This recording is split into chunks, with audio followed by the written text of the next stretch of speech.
Io sto desmedando gli scettri. Qadimgi Samarqand shahrida shamol toshlardan ham qadimiyroq hikoyalarni olib yurar edi. Laylo ismli bir qiz loyg'ishdan qurilgan uylar orasiga qop-qora bo'lib o'ralgan tor yo'laklardan yolg'iz o'zi uyga yurar edi. U 17 yoshda edi. Uzun qora sochlari siyohdek yaltirab, ko'zlari hamisha sir tutib turganday bo'lib ko'ringan o'quvchi edi. Uni orab olgan ba'zilar uni ruhlar bilan gaplasha oladigan ayollar qatoridan kelib chiqqanligini aytishdi. Boshqalari esa oy tutilishi paytida tugaganini pichirlashdi. Osmon qizarib, shamol sovib ketganida Laylo mishmishlarga e'tibor bermadi. Eng yaqin dugonasi Dilafruzga ergashib, tungacha shahar chekkasidagi tashlandiq madrasaga boribdi. Yoshlarni olmas his qilgan musiqa madrasa gumbazi bundan 10 yillar oldin qulab tushgan edi va endi u shunchaki devorlar va aks sado edi, lekin kimdir uni sham va qizil chiroqlar bilan to'ldirgan edi. Solayotgan yulduzlar kabi miltillovchi Laylo bezovdi.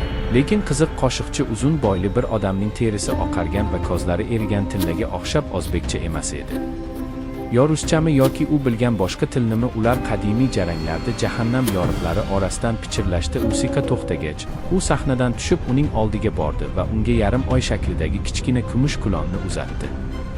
U past ovozda unga "Sen tanlangansan" dedi. Rumga o'xshagan xira tirnalgan. O'sha kechadan boshlab u bombosh xonalarda shivir-shivirlar eshitilardi. U yerda soyalar to'planib, havoda qon hidi eshitilardi. Yaqin atrofda kimdir jahldor bo'lsa, uning aksi ba'zan jilmayib turardi va bir kuni kechqurun sochlarini tarashda oltin kozli xonandani ko'rdi. Bu birinchi marta sodir bo'lganida u nima qilganini ham tushunmadi. Maktabdagi bir bola uni sport zalining orqasida opmoqchi bo'ldi. U uni itarib yubordi, lekin uning tanasi oqsoqlanib, go'yo undan hayot o'tib ketganday sovuq bo'lib ketdi. Uning lablari ko'karib ketdi. Uning terisi oy nuri ostida biroz porlab turardi. Laylo vahima ichida uyga yugurib ketdi va ichkariga tushdi. Ochlikni soz bilan qondira olmaydigan ochlikni qo'zg'atish uchun u kechalari bozor bo'ylab sayr qilib, neon chiroqlar bilan yoritilgan erkaklarning yuzlarini tomosha qilib, ularning qo'rquv va istaklari havoda qorishayotganini his qila boshladi. U uning ichida nimadir uyg'onganini bilar edi. Layloning eng yaqin dugonasi Dilafruz bu o'zgarishlarni avval payqab qoldi. Uning kulgisi o'z o'rnini hayajonli xotirjamlik egalladi. Uning ko'zlari qandaydir yorug'lik ostida qizarib, ovozida odamlarni titratadigan ohang bor edi. Bir kuni kechqurun Dilafruz uni eski madrasa ortidan oqib o'tuvchi daryoga kuzatib bordi.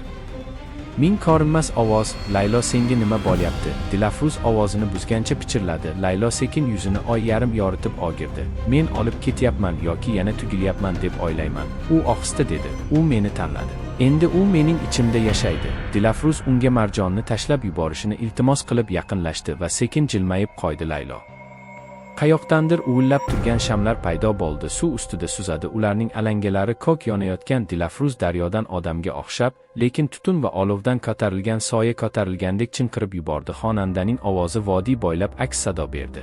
"Sevgimga to'ldiring olovga." Laylo ko'zlarini yumdi va yana ochganida soya uning tanasiga kirdi. Uning ko'zlari yana Laylo emas edi, ichidagi narsa lablari orasidan tabassum qildi va kulon qorayib ketdi. Ertasi kuni ertalab shahar fojianing shivir-shiviridan uyg'onib, daryo bo'yida Dilafruzning jasadi qamishlar orasida suzib yurgancha topildi. Go'yo dunyoning oxirini ko'rgandek ko'zlari katta-katta ochilib osmonga tikilib turardi. Odamlar bu voqeani tasodif deb aytishdi, lekin Laylo yaxshi bilardi. Xonasida o'tirdi, qo'llari titrab xotiralar parchalari bilan yonib ketdi. Sovuq ko'z yoshlari yuziga sirgalib ketganini his qildi. U duo qilmoqchi bo'ldi, lekin so'zlar lablarida tutun bo'lib ketdi. O'sha kechasi u Samarqandning bombosh ko'chalari bo'ylab yurar edi. Havo chang va gam bilan og'ir edi. Marjon uning terisiga har yurak urishi bilan urdi va uning ichida kuch va abadiy go'zallik va'dalarini shivirlayotganini his qildi. Inson qiyofasida ularning yuzlari borligini yashirib bo'gilib, u birinchi nazrni tugatganini va darvoza ochiq ekanligini aytdi. U nima darvozani nazarda tutayotganini so'raganida Layloning ovozi buzilib ketdi.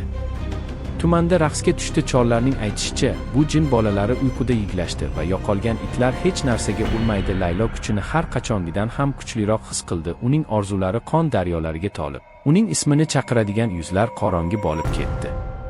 Olik holda topildi. Uning tanasi oqarib, suvi oqarib ketgan. Laylo tizzasiga cho'kdi va pichirlab kechirim so'raydi. Lekin boshidan shafqatsiz bir ovoz kulib, unga mukammal ekanligini aytib, unga ortga qaytish yo'qligini aytdi. Keyingi kunlarda uning terisi tunda xira porlay boshladi va ko'zlari suyuq oltindek rangga aylandi. Uyidagi har bir oyna birin-ketin yorilib ketdi.